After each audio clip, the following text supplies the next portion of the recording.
एक श्रीमान जी हैं, देश में बहुत भारी डिजाइनर बाबा हैं। वो एक देवी की पूजा कराते हैं सबसे, कहते हैं आओ इनके सामने शादी करो। सबसे पहला काम वो देवी नहीं है वो, ये भी ध्यान रखो, देवी नहीं है वो। और उधर स्त्री में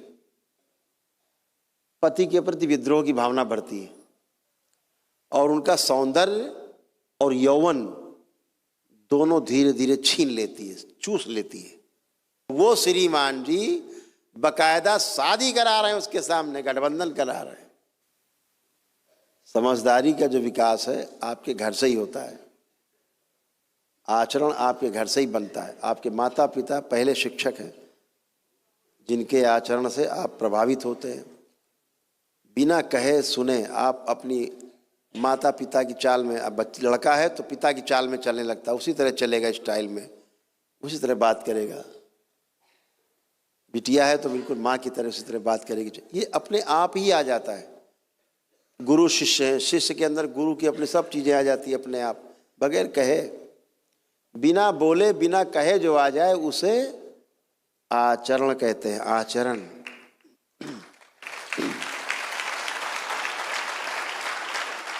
और जो बोल के बता के आ जाए उसे शिक्षा और संस्कार,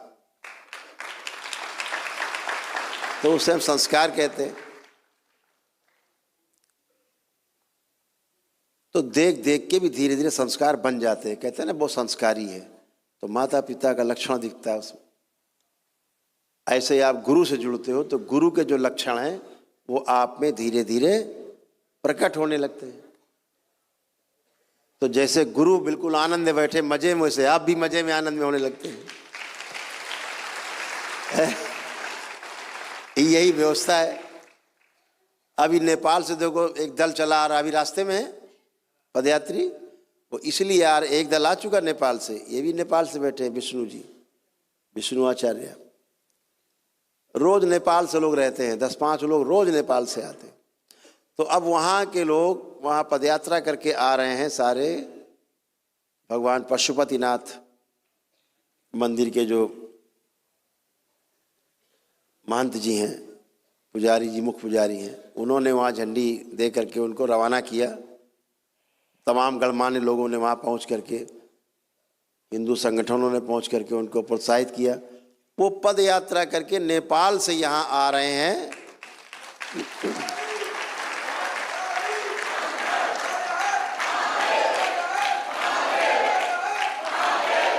और वो ठीक होने के लिए नहीं आ रहे, ठीक तो पहले ही हो चुके वो इसीलिए आ रहे हैं कि दरबार बनाया जाए नेपाल में, ये डिमांड है।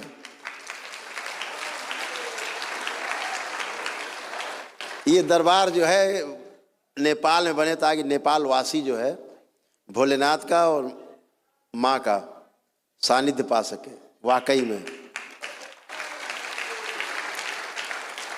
अभी एक हमने गंदी ऊर्जा आप सबसे निकाली है, कामदेव प्रार काम वासना काम सब में समाहित सबकी समाहित शिव। एक गंदी ऊर्जा आपसे निकाली है। एक श्रीमान जी हैं, देश में बहुत भारी डिजाइनर बाबा हैं, बगैर डिजाइन के चलते ही नहीं।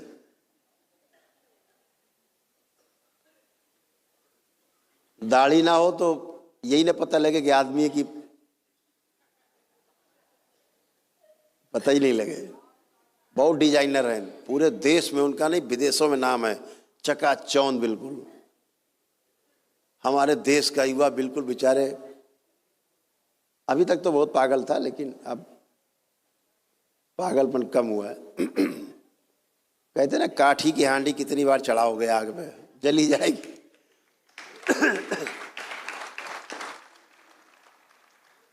वो श्रीमान जी क्या करते हैं?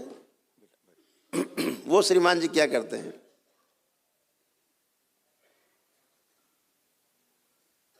हम ये अंधकार इसलिए बता रहे हैं, बिना नाम लिए, किसी का अपमान नहीं हो, आप सब समझ जाओगे भी किसको हम कह रहे हैं, है ना। ऐसा उनकी व्यवस्था है कुछ। वो एक देवी की पूजा कराते हैं सबसे, कहते आओ इनके सामने शादी करो। और उन्होंने धोखे से नेपाल में भी स्थापना कर दी उसकी,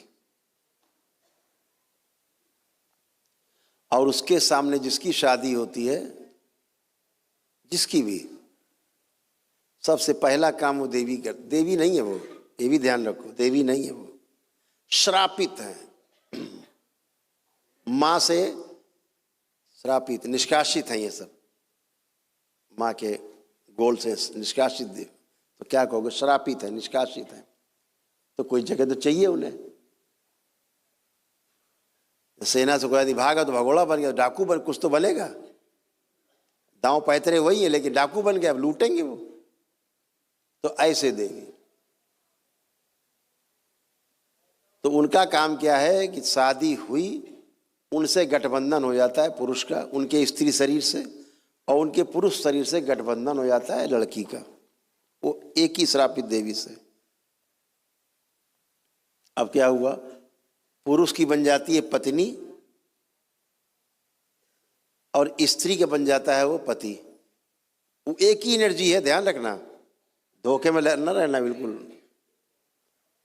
यानी एनर्जी एक, जैसे हम आप लोगों से कहते हैं ना, स्त्री शरीर की, पुरुष शरीर आगे कि पीछे, तो 4 शरीरों तक स्त्री पुरुष शरीर रहते हैं। आपका मूलाधार, स्वादिष्ठान, मणिपूरक और अनाहत तक, यहाँ 4 शरीरों में स्त्री पुरुष रहते हैं। तो इसीलिए देखा होगा कभी बच्चे लड़कियों की तरह हरकत करते हैं, या लड़की कोई लड़कों की तरह बन जाते हैं, ये दरबार सेकंडों में वापस कर देता है उसको, वैसे ही बना देता है जैसे होना चाहिए। तो ऐसे ही उस एनर्जी में शक्ति होती है कि पति पत्नी दोनों बने सामने, तो पति के साथ वो पत्नी बन के एनर्जी फिट हो जाती है, और पत्नी के साथ पति बन के बैठ जाती है, दोनों तरफ। अब सोचो क्या हाल होएगा घर में,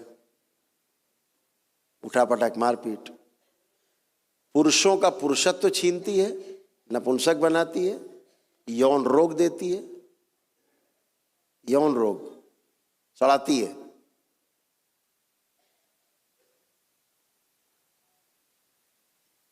यहां बैठे ऐसे सैकड़ों लोग हैं जिनका यौन रोग ठीक किया दरबार ने एक ही दिन में, सेम डे, बचते ही नहीं, चाहे स्त्री हो चाहे पुरुष, बच्चे हो चाहे बच्चियां। तो क्या करती है वो, पुरुषों का पुरुषत्व छीनती है, उनका ओज छीनती है, वीर नाश करा के, स्वप्नों में कराती रहती है, स्वप्न में तमाम रूप रख रख के। और उधर स्त्री में पति के प्रति विद्रोह की भावना बढ़ती है, और उनका सौंदर्य और यौवन दोनों धीरे धीरे छीन लेती है, चूस लेती है। तो महिलाएं, बच्चियां अपने को बूढ़ा महसूस करती हैं, बुढ़ापे जैसा महसूस करती हैं, पति अति तरफ देखने की इच्छा नहीं होती, और अपना चेहरा भी शीशे में नहीं दिखाई देता, अच्छा नहीं लगता देखना। ऐसे यहाँ बहुत लोग हाथ उठा केवल इशारा कर सकते हैं कि हाँ ऐसा होता था, उठाएं हाथ, निसंकोच उठाओ, चिंता नहीं, कौन फोटो खींच रहा है कोई तुम्हारी, देखो ऐसे होता, हाथ नीचे कर लो, हाथ नीचे कर लो। इस तरह दरबार क्या करता, अभी क्या किया दरबार ने, उसको नष्ट किया, पूरा खींच के लाए, हाँक के पूरा लह गया यहाँ सबके, यहाँ से किसी में नहीं बची। उसका प्रमाण देंगे हम कि कैसे नहीं बची, नहीं बची उसका प्रमाण देंगे अभी हम, ला के खींच के रखा गया, और जो जो छीन के आपसे ले गई वो सब आपको वापस किया। जितना छीना उसने आप लोगों से भी, ये पूरी सृष्टि में वो व्याप्त है, तो आपका जो जो छीन के ले गई सब आपको वापस किया गया, आपका ओज वापस किया गया।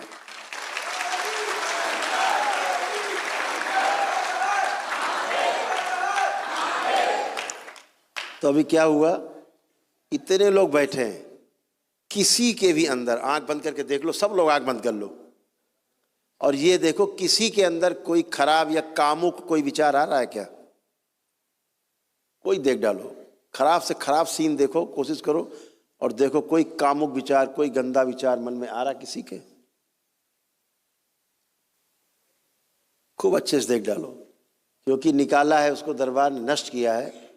बहुत कामुकता बढ़ा के रखती थी, गंदे गंदे ख्याल देना, महिलाओं बच्चियों को देख के, अपनी बहन तक को देख के को गंदे ख्याल देने लगे, ऐसी गंदगी थी। बच्चों में को माँ के प्रति गंदा गंदा सोच दे दे, ऐसी गंदगी थी, सब नष्ट हुई। किसी को आ रहा कोई गंदा ख्याल? किसी को भी आ रहा हो तो हाथ उठा सकते हो। किसी को गंदा ख्याल नहीं, एक गंदगी नहीं, एक गंदा विचार भी आपके अंदर नहीं आ रहा, वो गंदगी हट जाने के कारण। और वो श्रीमान जी बकायदा शादी करा रहे हैं उसके सामने, गठबंधन करा रहे हैं। सोचो कहाँ ले जा रहे हैं स्त्री पुरुष, और लोग जा जा करके वहाँ शादी कर रहे हैं। इतने ही नहीं, लोग ऐसे ऐसे बड़े मास्टर लोग होते हैं आजकल तो, बड़ी हैं जो शादीशुदा लोग हैं वो भी जाके वहाँ दोबारा शादी कर रहे हैं।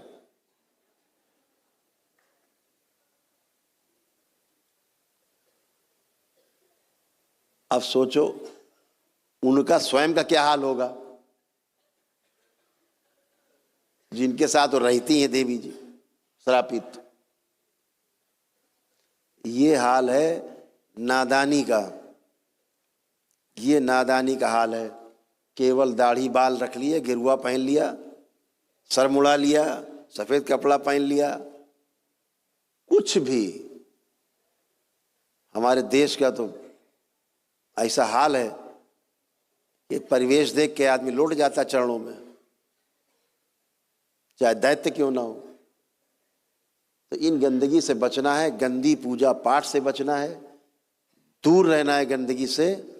अगर स्वस्थ रहना है जीवन में, शारीरिक मानसिक आध्यात्मिक रूप से, और कष्ट जीवन में ना आए, तो आर्थिक सामाजिक और पारिवारिक पीड़ा ना आए, तो एक ही चीज ध्यान रखो, शिव और शक्ति, इसके अलावा तुम्हें धरती पे बचाने वाला कोई नहीं है।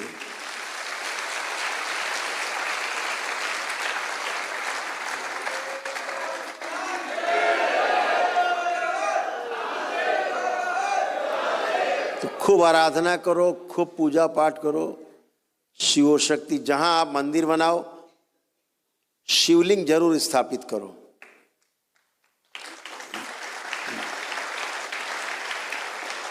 जहां पर शिव का औरा होगा, ऊर्जा होगी, वहां गंदगी मंदिर में नहीं होती। ध्यान रखो। क्यों? जितने देवी देवता स्थापित करते हो,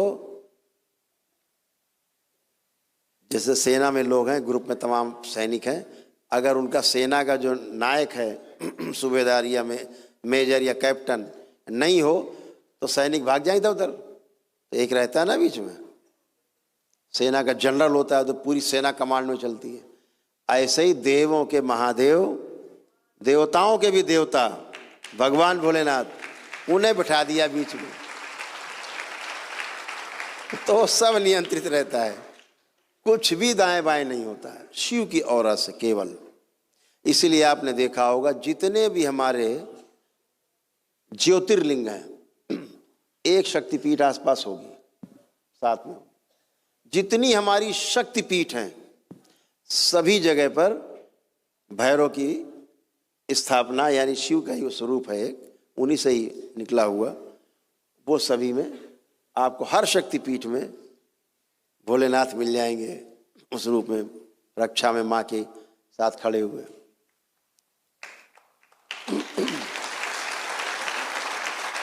तो ये जो चीज़ें हैं आपको ध्यान रखना है कि हमें अगर सुरक्षित रहना है तो उपासना, हमें साधना, ध्यान साधना उन्हीं की करनी है, सिर्फ उनकी करनी है जो हमारी सुरक्षा कर सकें, हमें नुकसान न पहुंचाएं, हमारे परिवार की सुरक्षा कर सकें, हमें संरक्षण दे सके, उसी करो। नहीं तो इससे अच्छा किसी की मत करो, खूब आनंद लो। गलत एनर्जी की पूजा पाठ की, गुंडे मवाली से दोस्ती की और घर के अंदर आया, दारू पीना शुरू कर देगा, घर में क्या करेगा आपको पता भी नहीं है। इसलिए गुंडे मवालियों जैसी चीज़ों से दूर, प्राण प्रतिष्ठा न ठीक से हुई हो उनसे दूर रहिए। ऐसे मंदिर से जहाँ प्राण प्रतिष्ठा नहीं पता है आपको कि ठीक से हुई है, मत जाइए। दूर रहिए। अपने सारे धार्मिक स्थलों में जाएं, सारे पूजा पाठ करें, सारे तीर्थ स्थान में जाएं, सारे शक्तिपीठ, सारे ज्योतिर्लिंग, सब जगह जाएं जितने धार्मिक स्थल बने हैं। खूब वृंदावन जाएं, खूब काशी जाएं, खूब मथुरा जाएं, खूब करें पूजा अर्चना। वहाँ जितनी कर सकते खूब करें, क्योंकि वो एक ऊर्जा की जो वहाँ स्थापना हुई है वो प्राकृतिक रूप से हमारे ऋषि मुनियों ने बहुत ढंग से विधि पूर्वक की, इसलिए वहाँ कोई खतरा नहीं है आपको। लेकिन बहुत से लोग नाटक बना के आज के चल रहे, मूर्ति को ले लें हाथ में डोलची में और लिए घूम रहे हैं, दिखावा कि हम बहुत बड़े पुजारी हैं भाई। और उन्हें ये नहीं पता कि तुम से बड़ा ढोंगी कोई नहीं।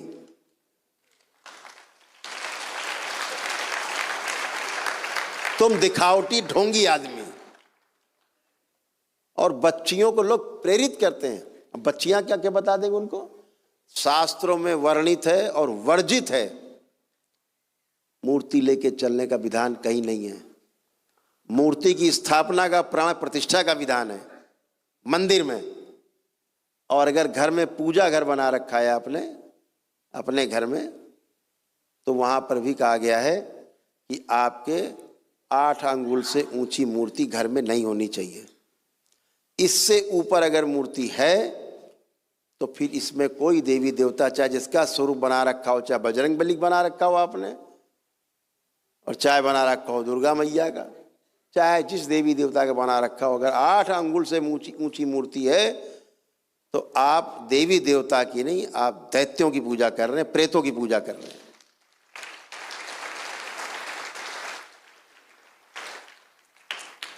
अपने बचिए ऋषि मुनियों के शब्दों को ध्यान रखिए। एक एक शब्द हीरा है, पन्ना है लिखा हुआ। पढ़िए। अपने लोग जो हैं पढ़े लिखे लोग, ज्योतिषाचार्य लोग हैं, अच्छे गुरु लोग, उनसे पूछिए। ऐसे टांग के नहीं चला जाता भगवान को, गरिमा गिरती है। अब आप अगर मूर्ति लियो तो कोई छुएगा भी, पता लगे पेशाब करके आ रहा हो, मत्थे में लगा रहा, कर दिया खंडित।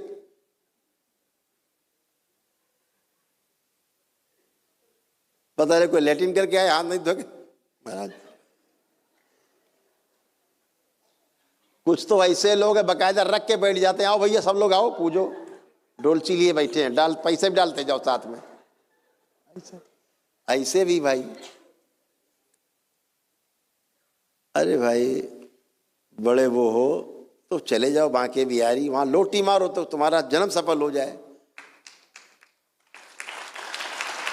बांके बिहारी जाओ।